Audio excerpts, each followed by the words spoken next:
welcome back to my film and TV channel. You're all staying safe and well. We're going off to watch a BBC thriller today, a 4 episodes, so I suppose we could call this a mini-series. Sometimes we call mini-series in like 6 or 8 episodes. I don't call that very mini. But this aired on BBC One from the 15th of July, and all episodes, all 4 of them, I binge watched them in sort of one sitting, were available from the 15th of July 2024. So I'm doing this review on the 17th of July 2024. We're going to look at something that's called the Jetty. Yes, familiar places this took place in. Filming took place in Calderdale, West Yorkshire, and Rochdale, Greater Manchester, with filming locations including places like Ripponden, Littleborough, Todmorden, Sowerby Bridge, all places I used to visit in my younger days. I used to play cricket in those areas, village cricket teams, etc. Great scenery, great place, yes, and I spent many days out, just generally, or nights out as well with friends up there, certainly my 20s and 30s. So good memories, nice place. This series stars, yes, one of my favourites, Jenna Coleman. Yes, no Doctor Who in this, but she does all right. Archie Renault, Ruby Stokes, Tom Glencarney, Amelia Bulmore, Ralph Inson, Waruchi Opia, and Matthew McNulty. I'll have a little word about the acting in a minute, guys. Yes, I'll have a little. Anyway, I will have a little word about that in a minute. Please, before we talk about what the series is about and the acting, more importantly, please, if you are new to the channel, push that subscribe button, push the bell notifications, everything film and TV. Great to have you on board.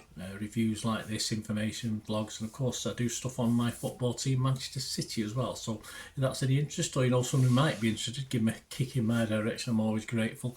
Yeah, I do have memberships for the channel now. It's more aimed at the football side, but if you do, it's on 99p a month to join, but you would get early access to all my film and TV stuff as well. So as I say, it's more for the history on the football side, but if you want to support me in that way, that'll be very gratefully received.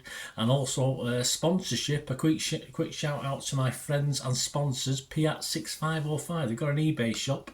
Well, they sell rare movie posters from the 1990s and the 2000s. There's a couple on the wall there, some on the wall there that you probably, if you ever watch my vlogs, you see them all the time.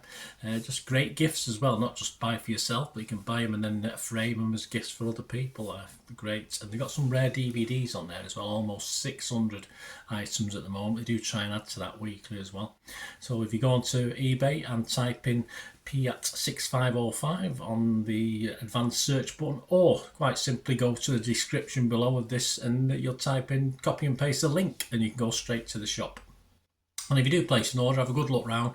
If you do place an order, you get an immediate 10% refund if you just mention my name. So there you go, fill your boots, guys. And if you are interested in sponsoring the channel in any way, just contact me through my various socials. I'll give you some more details on that later, after we talked about this series. What's it about? Well, Detective Manning, played by Jenna Coleman herself, investigates a fire initially in a holiday home in a scenic Lancashire town and its connection to an old missing person case. Yeah, she was sort of around about for that one as well. There is some good acting talent in the UK, but within 10 minutes of this starting, I thought the quality of acting was putting me off, which is a great shame. I don't mean Jenna Coleman. Her attempts are almost Oscar-winning level compared to some of the fellow actors. It's like an Amdram at times, and that's been a bit unkind to Amdrams. So to win me over, it's got to be a good plot. It's got to be a good story. As there's potential in the setting, of course. It's nice to look out when they're outside, but in fairness, it never really takes that much of an advantage, full advantage of the setting either. Episode 1, this is the level we're getting to. Episode 1 features a hand job on a horse from a teenage girl. Okay, it's brief, we don't see anything, thankfully, but come on, really? Totally unnecessary for me. Just sort of put me off totally. The story is told in 2 time frames side by side, which is interesting.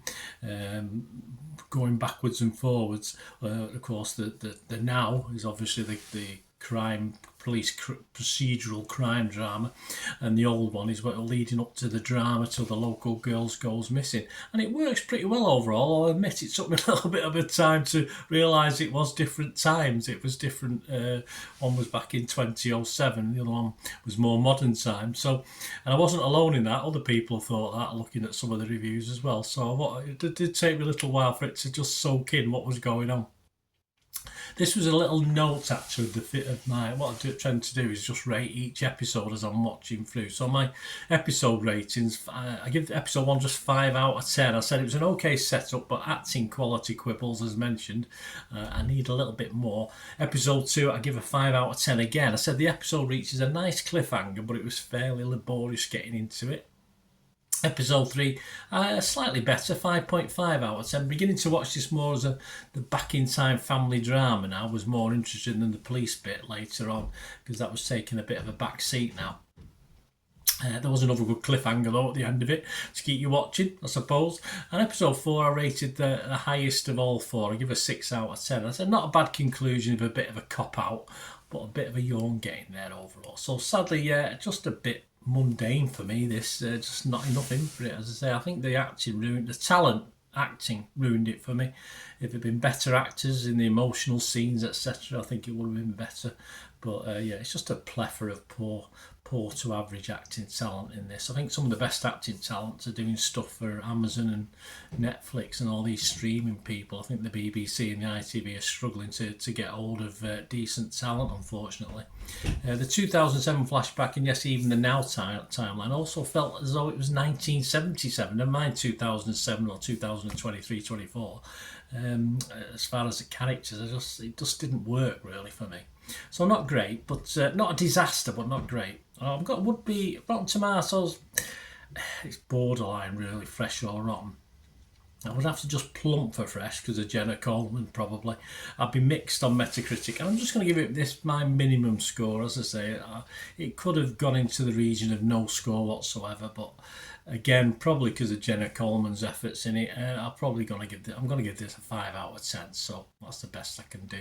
Other scores, all I've got is Internet Movie Database, and 350. This has increased actually over the last 24 hours. It was about 200 and odd yesterday, and it's increased by 0.1. Yes, it's gone to 5.8 out of 10. This, so almost at that 6 out of 10 I like to see, but not quite. So there you go. Let me know what you think, guys, of this. As I say, a bit disappointed overall, but I say I will give it a mark, but I can't heartily recommend it, and a lot of people get a little bit bored with this, I think, in fairness. And I say, do you agree with me about the acting? Let me know anyway. Yeah, just if you do want to contact me, obviously message me on here, or you can contact me through my other socials. I'm on X and TikTok at the same address, @murder_Deneen. I'm on Facebook at Murderine. Or if you just want to have a chat about supporting the channel or sponsoring it in some way and what I can do for you, just drop me an email, guys. The email will be on screen. So there you go. Until we meet again, let me know what you thought of this. Let me know if anything to do with film and TV. It's always great to hear from you. Until we meet again, I want to ask one thing, don't I? Please stay safe, everyone. Bye for now.